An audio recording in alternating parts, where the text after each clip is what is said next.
नमस्कार, मालवणी लाईफस्टाईल या माझ्या चॅनलमध्ये तुमचे खूप खूप स्वागत। आज आपण बनवणार आहोत माझ्या सासूबाईंच्या पारंपरिक पद्धतीची चकली भाजणी। चला तर मग याचं साहित्य काय आहे ते आपण बघूया। तर चकली भाजणी करण्यासाठी मी इथे साहित्य घेतलेले आहे। हे सर्व साहित्य जे आहे त्या वाटीच्या मापाने घेतलेले आहे। तर माप आपल्याला इथे महत्त्वाचं आहे। तुम्ही कुठच्याही मापाने घ्या, ग्लासाच्या मापाने घेऊ शकता किंवा वाटीच्या मापाने, एक जी वाटी असेल किंवा जे काय माप असेल त्या मापाने सर्व साहित्य घ्यायचे आहे। तर मी इथे 4 वाट्या तांदूळ घेतलेले आहे, धुवून वाळवलेले तांदूळ आहेत। 2 वाट्या चण्याची डाळ आहे, म्हणजे तांदळाच्या निम्मी चण्याची डाळ। 1 वाटी मुगाची डाळ घेतली आहे मी इथे। 1 वाटी उडीद डाळ, अर्धी वाटी धणे घेतले आहेत, पाव वाटी जिरं, अर्धी वाटी पोहे घेतले आहेत, साधे आपण जे रोज पोहे करतो ते, 2 दालचिनीचे तुकडे आणि 8 लवंगा। हे जे सर्व साहित्य आहे ते आपल्याला व्यवस्थित खमंग भाजून घ्यायचं आहे। प्रथम मी आता गॅसवर कढई ठेवली। कढई आहे ती शक्यतो घेताना जाड कढई किंवा जाड भांड घेतलं पाहिजे, म्हणजे आपण भाजणी जी करणार आहोत ती करपून जाऊ नये यासाठी। प्रथम मी आता तांदूळ चांगले भाजून घेणार आहे।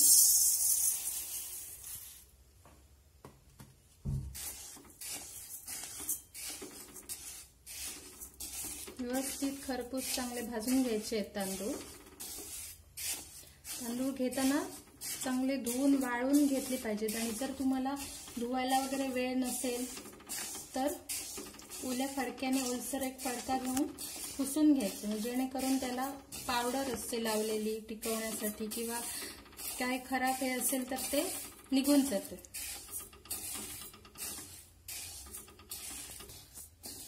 तांदूळ भाजताना मंद आचेवरतीच भाजून घ्यायचे आहे, गॅस अगदी लहान करून। आणि तांदूळ डुबले तर ते वाळवताना सावलीत वाळवायचे शक्यतो।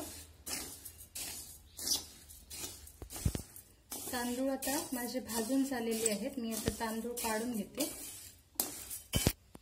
मी आता चण्याची डाळ घालून घेते, ती पण आपल्याला बारीक मंद आचेवर भाजून घ्यायची आहे, रंग बदलेपर्यंत थोडासा।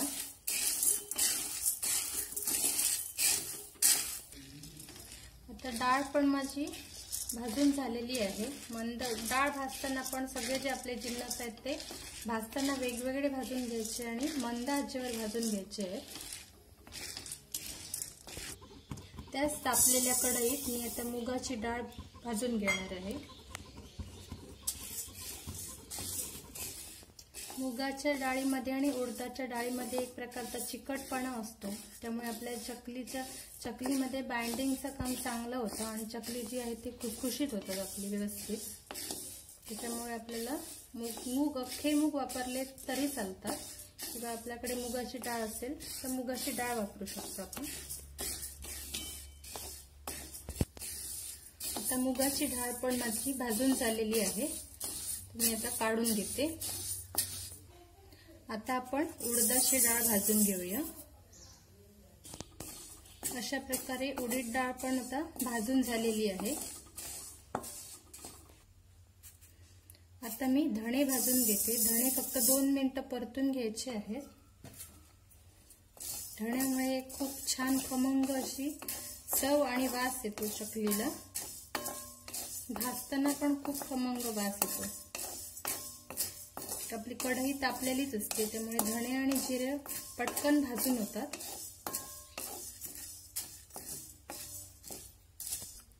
धणे पण माझे आता 2 मिनिटात भाजून झालेले आहेत खमंग।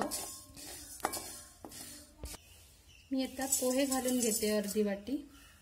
आपले जे रोजचे पोहे आपण बनवतो ते पोहे वापरायचे आहेत। हे पण एक 2 मिनिटं परतून घ्यायचे।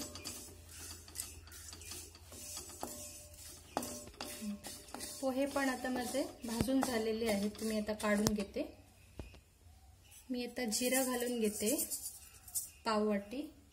जिरं आपल्याला लगेच 1 मिनिटात भाजून होईल, त्याला जास्त टेम्परेचर लागत नाही, तर आपल्याला कढईमध्ये लगेच जिरं भाजून होणार। जिरं तडतडायला लागलं की लगेच जिरं काढून घ्यायचं लगेच. दालचिनीचे 2 तुकडे आहेत, ते पण मी फक्त 1 मिनिट परतून घेणार आहे.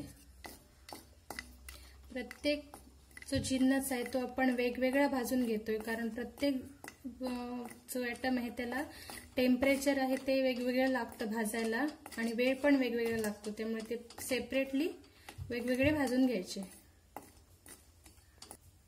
दालचिनीचे तुकडे आता भाजून झाले, ते मी काढून घेणार आहे. आता शेवटी राहिलेल्या 8 लवंगा आहेत, त्या पण 1 मिनिट परतून घ्यायच्या फक्त.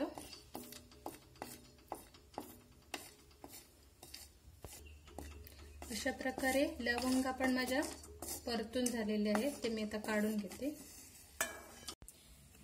इथे आता माझी सगळी भाजणी जी आहे चकलीची ती भाजून घेतलेली आहे मी व्यवस्थित खमंग. तांदूळ जे वापरलेले आहेत ते जाडे तांदूळ वापरले तर जास्त चांगले असतात. जाडे आणि जुने तांदूळ चकलीसाठी जास्त चांगले. आता हे थंड झाल्यानंतर मी चक्कीमधून किंवा गिरणीतून दळून आणणार आहे. आणि हे दळण जे आपण गिरणीत देणार आहे ते देताना चण्याच्या डाळीबरोबर दिलं तर जास्त चांगलं. म्हणजे डाळीवर हे दळण लावलं तर जास्त चांगलं येते, मग चकली आपली मऊ वगैरे पडत नाहीत. आणि जनरली जर गिरणीत आपण हे दळण लावायला दिलं आणि ते जर लावताना गहू किंवा बाजरीवर किंवा नाचणीवर हे जर लावलं गेलं तर आपली चकली असतात ती मऊ पडतात. त्यामुळे आपण दळण देताना याची काळजी जरूर घ्यावी. तुम्ही जर या पद्धतीने चकलीची भाजणी बनवली तर तुमच्या चकल्या पण छान खुसखुशीत आणि खमंग कुरकुरीत होतील. त्यामुळे तुम्हीही अशा प्रकारची भाजणी घरी नक्की बनवून बघा. माझी रेसिपी कशी वाटली हेही कमेंट करून मला नक्की कळवा. व्हिडिओ आवडला असेल तर लाईक करा, शेअर करा आणि अशाच छान छान नवीन नवीन व्हिडिओसाठी माझ्या चॅनेलला सबस्क्राईब करा.